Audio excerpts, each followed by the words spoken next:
This episode is brought to you by Regal Rollers. Regal Rollers are excited to announce their premier Sharp Edge Dice Kickstarter is now live until May 19th. Each set comes with 7 polyhedral dice and a smooth-looking dice vault to keep them safe.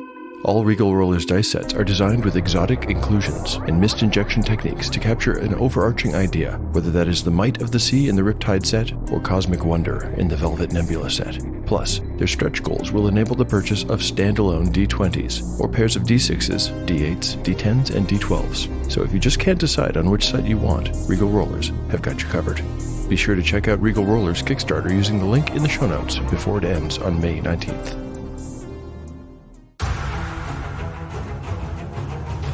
The following podcast is intended for a mature audience. Listener discretion is advised.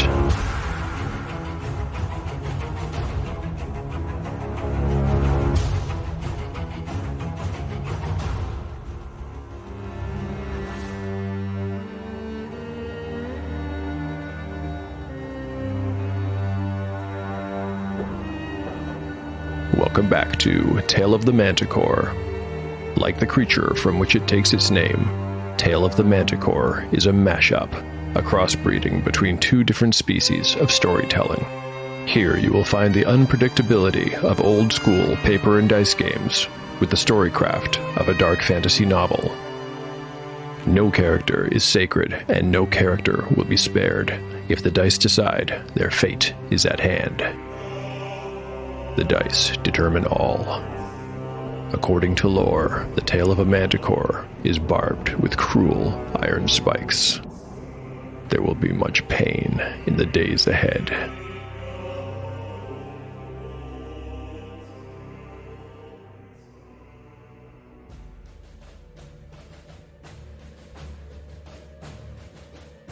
Last time on Tale of the Manticore.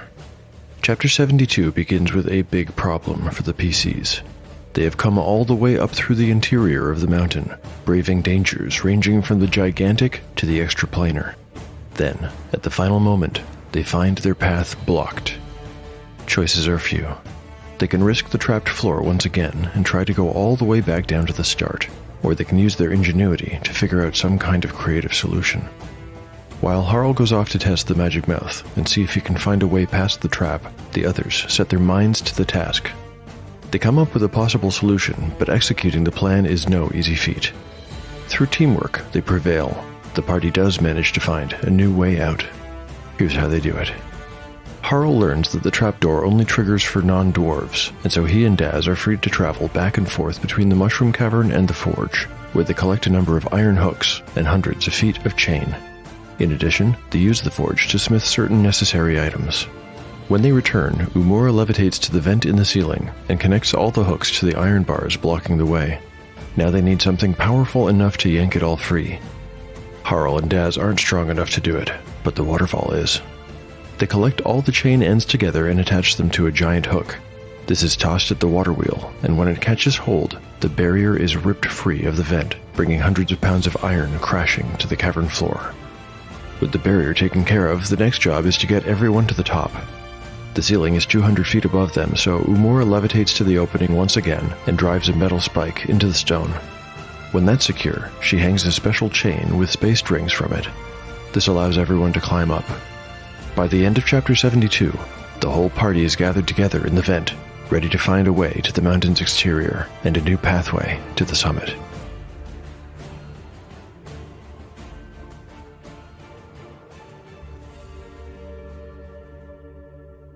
Chapter 73, Part 1, Day 100, Morning.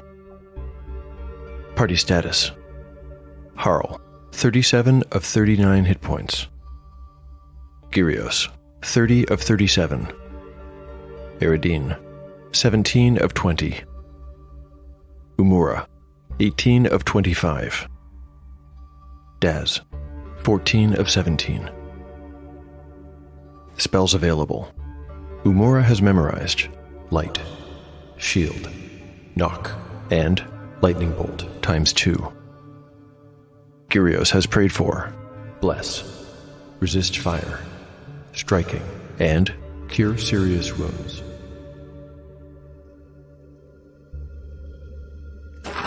After stepping over the broken stonework where the metal barrier had been torn from its moorings, the companions proceeded up through the vent shaft, which inclined noticeably. The hollow wind moaned as though despairing their approach, but the party members felt a surge of hope. Their plan had worked, and their chance of reaching the summit had been restored. After a time, they came to a Y junction. The tunnel branching to the left continued to slant upwards, while the other appeared fairly level. Harl sent Daz to do a little reconnaissance further down that one, while he and the others rested at the junction. Be right back.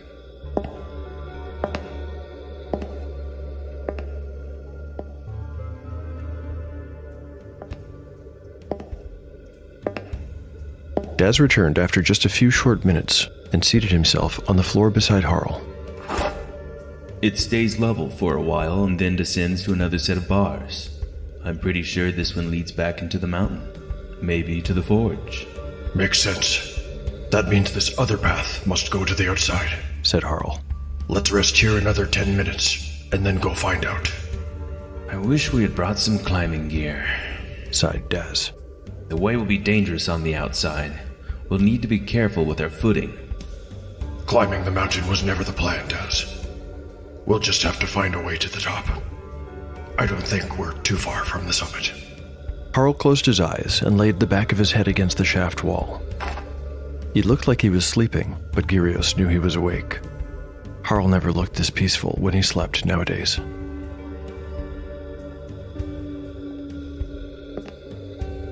The young chief's guess that the slanted tunnel reached the outside turned out to be correct. It didn't take long, perhaps just a half hour, before the hollow wind started growing louder, and then they saw a dot of daylight ahead that marked the end of the tunnel. The dot grew into a circle, and then they could make out clouds against a blue sky. Gyrios felt a welling up of emotion. It was as though he hadn't seen the sky in ages. In truth, it had not been more than 3 days. All the same, he unconsciously quickened his step, eager to be free of the psychological weight of the mountain that pressed ever down upon his thoughts.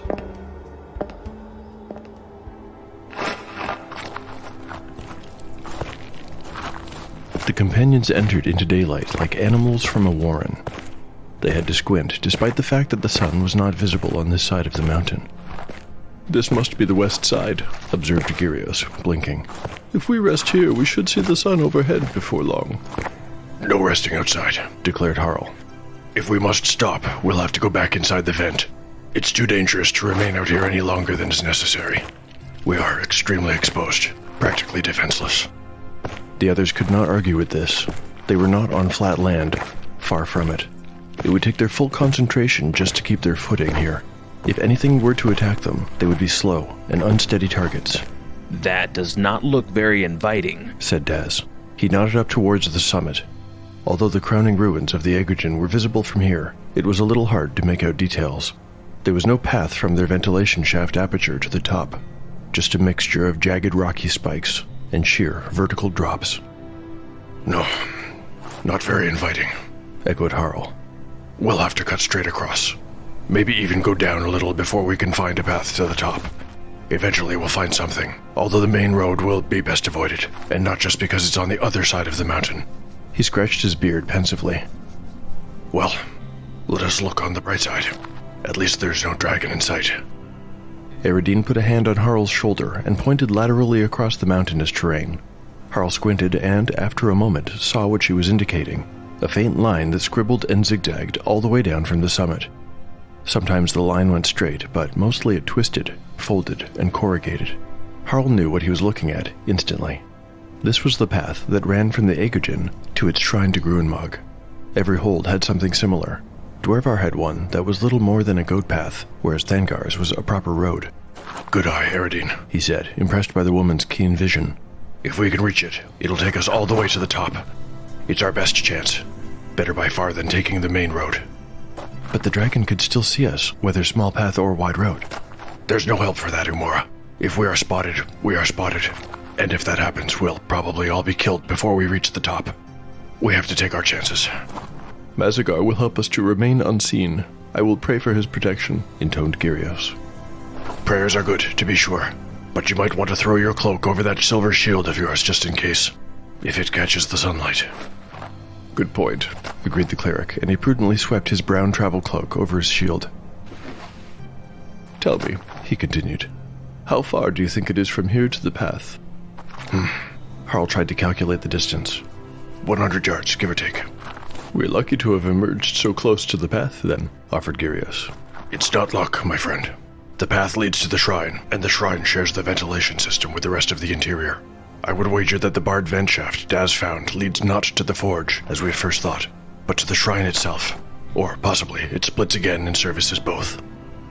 Gyrios, who could never take his eyes off Eridine for very long, noticed that she was no longer looking in the same direction as the others. She was now looking in the opposite direction, into the sky, and frowning. He swallowed hard. What is it, Eridine?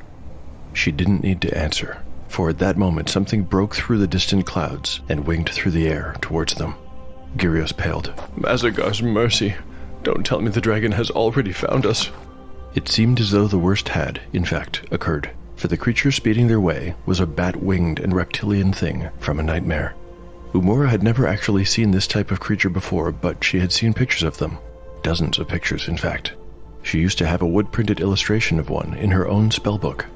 By the way the monster corkscrewed through the air, by its snub nose, by its too long tail, there was not a doubt in her mind. This was no dragon. Goddess help us. It's a wyvern.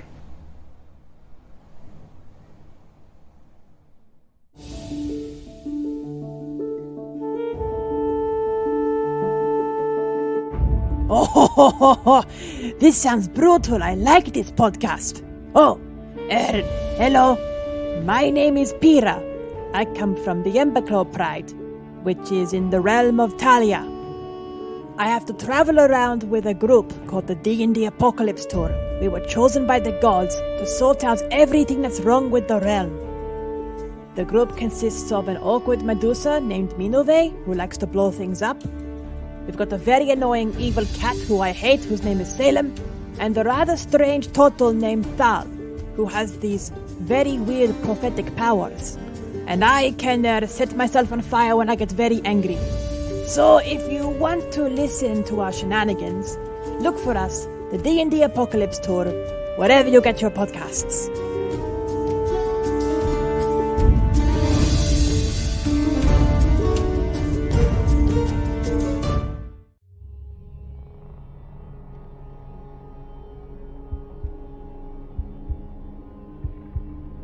Chapter 73, Part 2, Day 100, Late Morning. Party Status. The party status is unchanged. Daz hefted his crossbow and pointed it at the distant shape. I can kill it. He sneered. You all get back in the vent. Maybe we should all get back in that vent, said Umura. Harl, these creatures are deadly. Trust me. Harl was studying the serpentine path Eridine had found. His eyes followed it down, and then he exclaimed, Ha! I knew it. Right there. Umura looked to where he pointed. There was a rectangular shape in the rock that they had somehow missed before, perhaps because it was lower down on the mountainside, and they had been looking straight across and up. It was a stone door, maybe 6 feet tall, bearing a graven image of 3 intersecting triangles. It was the entrance to the shrine to Gruenmog, and Umura judged it to be no more than 60 or 70 yards away. We can make it, said Harl, full of the optimism Umura lacked. But we have to go now. Then lead the way, she replied. There was no time to think it through, no time to weigh the pros and cons. We'll follow right behind you. Harl started down and across the difficult terrain, slowing to navigate a rocky crease, hopping down to a natural ledge, and then, worst of all, trusting to luck and gravity as he slid 15 feet down a slanting sheet of stone with no handholds. As Umura had promised, the others were right behind him. At the bottom, they picked themselves up and hurried onwards. Every few seconds, one of them would look back to see the wyvern's long, twisting body growing ever larger in the sky as it drew nearer. Midway to their destination, the wind suddenly whipped up, blowing hard enough to pull beards and cloaks sharply to the side. The companions dropped low, desperately looking for some knob or outcropping to hold on to. Then, as quickly as it had come, it subsided to nothing, and the companions were able to press on. Now the stone portal was just 30 yards away, but the creature was upon them. It shrieked in victory, knowing its prey was trapped and vulnerable. We're not gonna make it! Yelled Daz. Yes, we are! Don't give up! Replied Harl, now sprinting across the pitched mountainside, kicking up rock and scree that clattered down and bounced off into empty air. Who's giving up? Daz yelled back, his voice resolute. Eridine, help me hold it off! He and the slender rogue let the others by as they flattened themselves against the rock wall and pulled free their weapons. Eridine had an arrow knocked in seconds, and she raised her bow just as the Wyvern, 35 feet of draconic monster from tail to snout, reared back, snapping its bat wings wide open. Its tail was curled up behind it like a scorpion's, and Eridine had to dig deep for courage when she saw the 6-inch bony spike that protruded from the tip. The Wyvern's orange eyes burned, and it screeched in challenge, just as she and Daz loosed their missiles. Entering combat.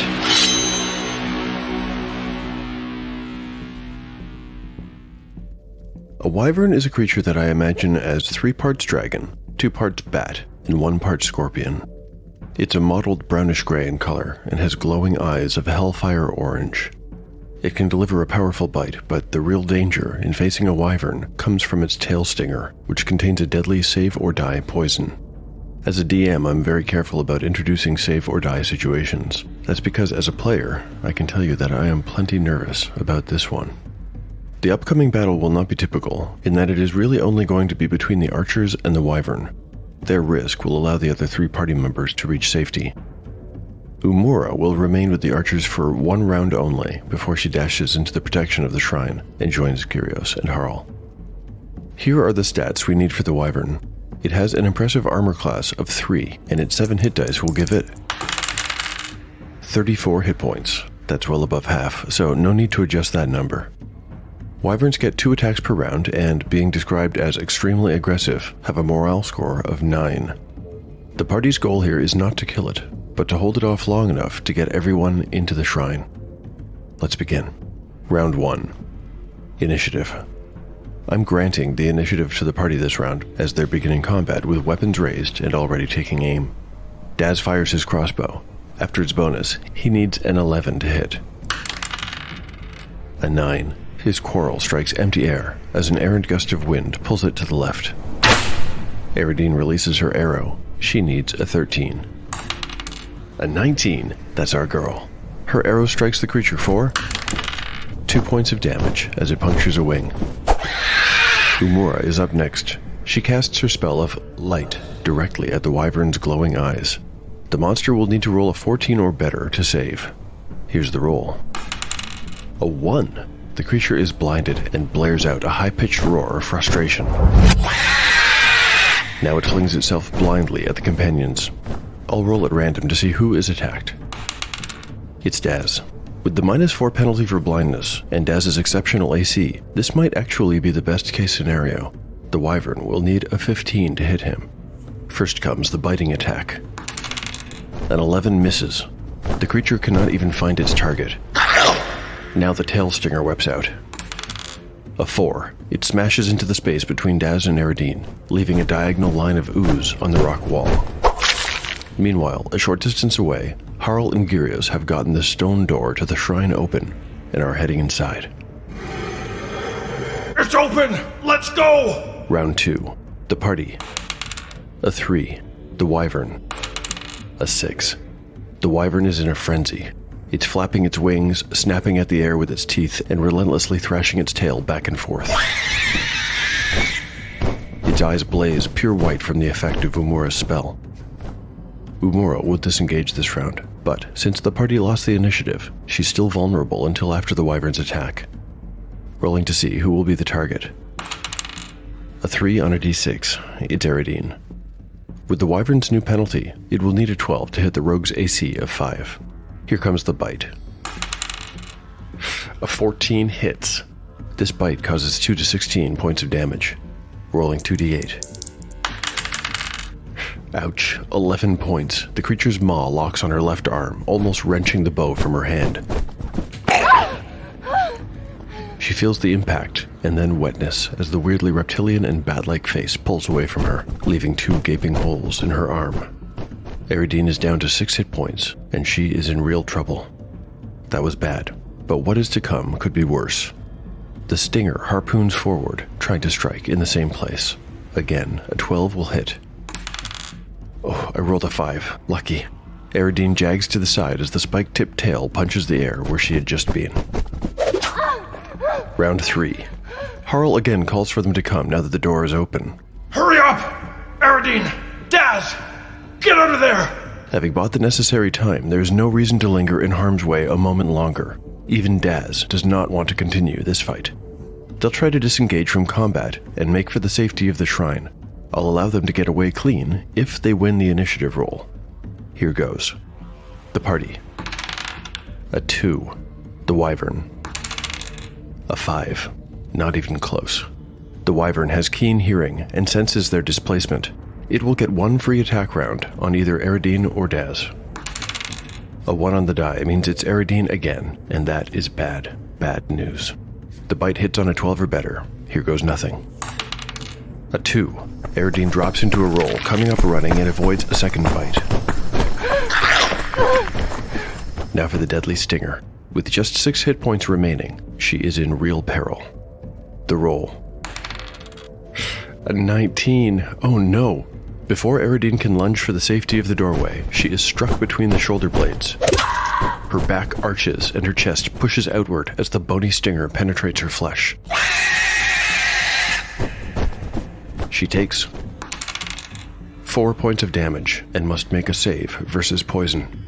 For this save, Eridine needs to roll a 12 or better, and this roll is for all the marbles.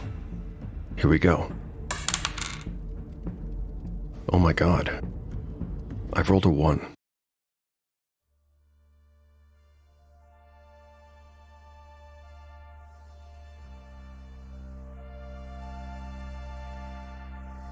Chapter 73. Part 3. Day 100. Late morning. Party status. The party status is unchanged, with the exception of Umura, who has cast her spell of Light, and Eridine, who has been reduced to 2 hit points, and has been poisoned. Eridine stumbled through the stone door and dropped her bow. Her left arm was a bloody mess, with 1 dark hole the size of a coin in the bicep and another in the forearm. Her skin had gone as pale as parchment, and her veins, now dark purple in color, were easily visible under the skin. She lurched drunkenly before falling into Gyrios' open arms as he rushed up to pull her inside into safety. Eridine! Her eyes stared through him, and she went limp in his arms. As Gyrios was laying Eridine's body on the floor, Daz crashed through the doorway. He was followed a split second later by the Wyvern's tail that smashed against the frame. As it pulled away, Daz grabbed the stone door and hauled it shut, cutting off an enraged scream from the blinded monster outside. The room went dark. Umura fumbled for her lantern and pulled back the hood. The room they were in was a perfect cube, 30 feet by 30 feet by 30 feet of polished stone, with decorative pillars standing in each corner. There was an archway with a lancet top in the wall opposite the main door. It was flanked by a pair of alcoves, each one bearing an urn of tarnished silver. But everyone's attention was on Eridine. Gyrios had managed to stop the bleeding in her arm, but the rogue was unresponsive. Her eyes were glassy and sightless. Her breathing was alarmingly shallow, almost undetectable. Gyrios! Hissed Umura. The elixir! How had he not thought of it? Perhaps the shock of seeing his beloved Eridine this way had pushed aside every other thought. Yes, of course. He fumbled in his belt pouch and pulled out the potion of growth. His forehead creased as he put that aside and shoved his hand back into the pack, this time searching more desperately. Gyrios, you must hurry! The cleric's eyes were now wide with panic. He ripped off his belt pouch and turned it inside out, spilling a number of candles, a flint, and 2 flasks of oil onto the stone floor. But the Mithridaticum elixir was not there. Gyrios made a strange keening sound, and then his backpack was off too. He unceremoniously dumped the full contents onto the floor and started digging through rations, the bedroll, and other sundry items. No. Where is it? It's not here. It's gone. It's gone. Oh, it must be here. Help me find it. Help me. It's not here. It's not. Umura's eyebrows were shaped in a V. What do you mean it's not there? Of course it's there. You've had it since the convent. She hadn't meant it to come out as an accusation. By now, the full reality of the situation had dawned on Gyrios, and he was blubbering. Saliva fell freely from his mouth as he whimpered and begged his deity for mercy. Aradine, no. No. No, Aradine. Not you. Massacre. Oh, no.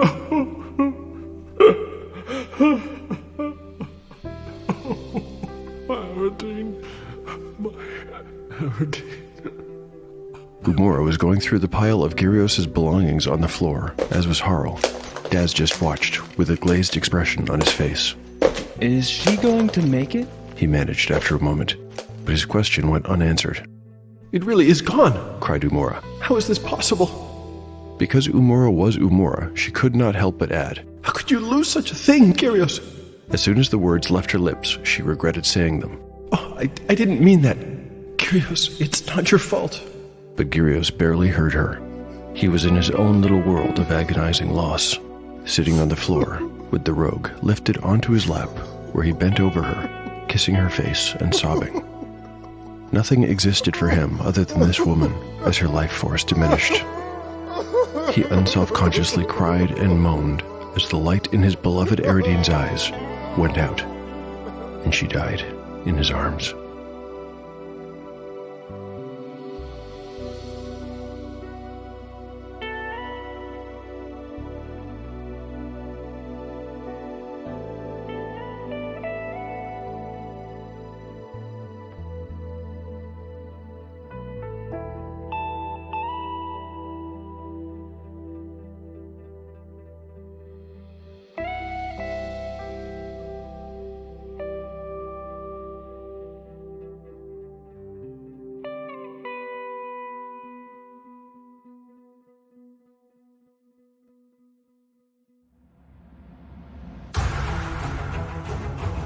Thank you for listening to Tale of the Manticore. If you like what you've heard and would like to help support the show, there are several ways to do so. You can recommend the show online or to friends. You can like and retweet episode announcements on Twitter. You can pick up a copy of One Shot in the Dark on DriveThruRPG. And finally, you can rate or review the show on your podcatcher of choice. Sincerely, my thanks to everyone who has supported the show. Here's one of your great reviews from iTunes. This one was posted by Rich Cookie 1983. Rich Cookie writes, I cannot recommend this podcast enough. Introduced to me by a good buddy of mine, and I've listened to all available episodes. I can't wait until another release. Combat has me on the edge of my seat, and I find myself groaning when they're failing their hit rolls. This is a wonderful concept, and John is doing a superb job of voicing the action, and has an amazing cast of voice actors he utilizes. Thanks for all you do. You are most welcome, Rich Cookie, and thank you right back. You're right about my voice talent. You couldn't ask for a better bunch. They add so much, I honestly don't know what I'd do without them. It wouldn't be the same, that's for sure. I'm also glad to hear that you find the combat exciting. Fast combat is one of the reasons I opted to go with BX D&D, despite it being a 5e world, and maybe not using the current edition will steer away some potential listeners. Anyway, I really appreciate your leaving that review. Thank you. I'd also like to give an extra large shout out on this episode to 3 very special artists who have enriched Tale of the Manticore and really just knock me out with their talent and generosity. To Justin File of the Keep on the Borderlands webcomic, to Simon Williams, and to Roland Diaz, I just cannot thank you enough. Of course, let's not forget Jared Grimm, who returns in his long-running role as the crossbow-toting Thangarian, Daz Augerstone. Find Jared on Twitter at CrazyDrunkenElf. For those of you who do use socials, you can find me on Twitter at Manticore Tale, or if you prefer Instagram, I'm at Tale of the Manticore Podcast. My email is taleofthemanticore@gmail.com. I also keep a blog at taleofthemanticore.blogspot.com, where I post show notes, art, character sheets, maps, and other miscellany. To The story will continue on the next episode of Tale of the Manticore, the story where chaos rolls.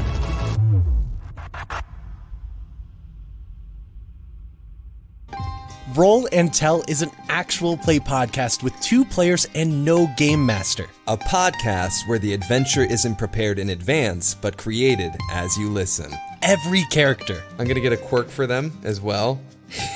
They're chronically ill. Friends, it is I. Every danger, you see a massive skeletal salamander. What is it that you seek? Even the worlds we explore Are made entirely at random. the place of the noun. I love that template. The ring of the hand. You'd never want to leave. Massive fields of grains waving in the wind and rolling hills as far as you could see. And the story itself is improvised at the roll of the dice. So, join us as we roll and tell.